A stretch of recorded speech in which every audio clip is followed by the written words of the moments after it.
अस्सलामु अलैकुम वरहमतुल्लाहि वबरकातुहू। क़ुरबानी के फ़ज़ाइल के हवाले से मारूज़ात पेश की जाती हैं और क़ुरबानी पर किए गए बाज़ एतराज़ का जवाब भी दिया जाएगा। क़ुरबानी की फ़जीलत का अंदाज़ा इस बात से लगाया जा सकता है कि नबी अकरम सल्लल्लाहु अलैहि वसल्लम ने इरशाद फरमाया जो जानवर क़ुरबानी का ज़िबह किया जाता है, अल्लाह तबारक तआला उसके हर बाल के बदले नेकियां अता फरमाता है। मुअज़्ज़ज़ सामईन गिरामी, दो अमल ऐसे हैं जिनके बारे में हतमी तौर पर यह कहा जा सकता है कि वो अल्लाह की बारगाह में कबूल हो गए। हम नमाज अदा करते हैं, लेकिन हम इस बात पर श्योर नहीं हैं, हम गारंटी से नहीं कह सकते हैं, हम ये दावा नहीं कर सकते हैं कि हमारी पढ़ी हुई नमाज अल्लाह की बारगाह में कबूल हो गई। अगरचे हम अल्लाह ताला की रहमत से उम्मीद करते हैं, कबूलियत की उम्मीद पर ही नमाज की अदायगी करते हैं, लेकिन ये दावा नहीं किया जा सकता कि जो नमाज हमने पढ़ी है वो कबूल ही हो गई है। इसी तरह से हज किया जाए तो कोई शख्स ये दावा नहीं कर सकता कि मैंने जो हज किया है वो अल्लाह की बारगाह में मकबूल हो गया है। हम रोज़ा रखते हैं, ज़कात की अदायगी करते हैं, तो किसी भी अमल के बारे में दावा नहीं किया जा सकता कि वो अल्लाह की बारगाह में शर्फ़ कबूलियत पा चुके हैं। लेकिन दो अमल ऐसे हैं जिनके बारे में ये दावे से कहा जा सकता है कि जैसे ही वो दो अमल किए जाएंगे वो अल्लाह की बारगाह में मकबूल हो जाएंगे। पहला अमल, नबी अकरम सल्लल्लाहु अलैहि वसल्लम की बारगाह में दुरूद व सलाम का पढ़ना, ये ऐसा अमल है जिसको रद्द नहीं किया जा सकता। जब कोई शख्स नबी सलाम की बारगाह में दुरूद व सलाम पढ़ता है तो वो बिल यकीन कबूलियत की मंजिल को पा लेता है।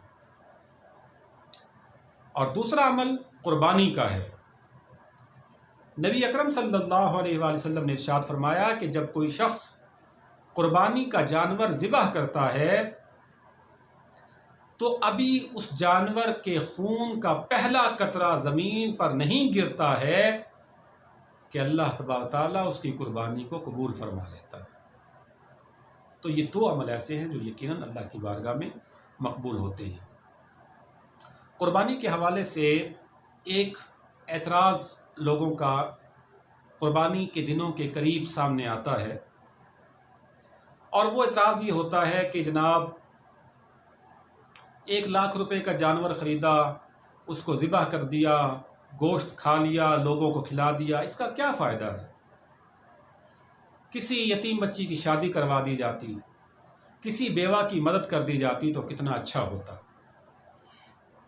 ये एक ऐसा एतराज़ है कि आम आदमी जो है वो इससे मुतासिर भी हो जाता है कि हाँ, बात तो ठीक है, किसी की ज़िंदगी बन जाए।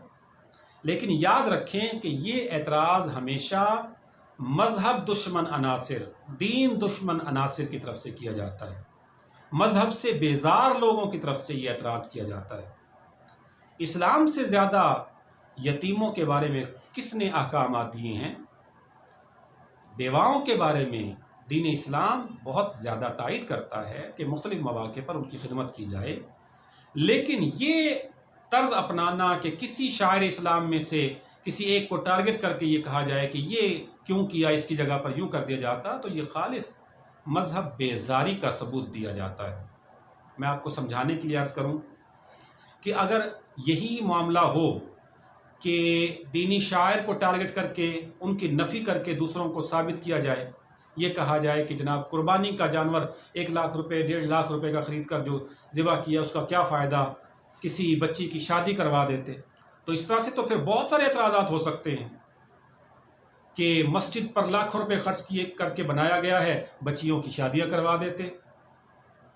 जनाब कोई शख्स हज पर गया है, इसने 4-5 लाख रुपए लगाए हैं, उसमें तो ये 3-4 बच्चियों की शादियां करवा सकता था, बेवाओं की मदद कर सकता था। यानी शायर दीन को, मज़हब जो है दीनी अहकामात, उनको टारगेट किया जाता है। और लुत्फ़ की बात यह है, समझने की बात यह है कि आप कभी भी उन लोगों की ज़ुबान से ये एतराज़ नहीं सुनेंगे कि वो यूँ कहें कि जनाब ये दुनियादार लोग शादियों पर रियाकारी करते हैं और आतिशबाजी पर लाखों करोड़ों खर्च करते हैं और बड़ी बड़ी दावतों पर लाखों करोड़ों खर्च किए जाते हैं, उसकी जगह पर जो है वो गरीब बच्चियों की मदद की जाती। उनको टारगेट नहीं करेंगे।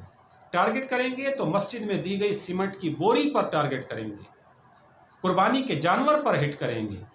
तो ये एक तबका है जो मज़हब से बेजार होता है और दीन इस्लाम पर इस तरह से ये इतराज़ करते हैं। ये ख़ास तबका आज से नहीं है, ये मुल्हिदीन का तबका बहुत पहले से जो है वो पाया जाता है, लेकिन दीन से दूरी की वजह से आम फहम आदमी जो है वो आम आदमी उनकी बातों से मुतासिर हो जाता है। तो याद रखें कि कुर्बानी के दिनों में कुर्बानी से बढ़कर कोई अमल नहीं है, और ये मेरा कहना नहीं है, ये ख़ुद नबी अकरम सल्लल्लाहु अलैहि वसल्लम ने इरशाद फरमाया। मेरे आका को अल्लाह ताला ने ये इल्म अता फरमाया। जानते थे ना कि आने वाले वक्त में लोग इस तरह से एतराज़ात करेंगे कि जनाब कुर्बानी का जानवर देने की क्या ज़रूरत थी, गरीब की मदद कर दी जाती और फ़लाँ कर दिया जाता और फ़लाँ कर दिया जाता। दीन इस्लाम ने किसी से मना नहीं किया, हर एक के हुकूक़ को बयान किया और तरवीज दिलाई कि हर तबके की मदद की जाए। लेकिन सुने, नबी अकरम सल्लल्लाहु अलैहि वसल्लम ने इरशाद फरमाया कि कुर्बानी के दिनों में कुर्बानी के जानवर को पेश करने से, उसको कुर्बान करने से बढ़कर किसी अमल का सवाब नहीं है। इन दिनों में सबसे बढ़कर जो सवाब है वो कुर्बानी का जानवर पेश करने में ही है।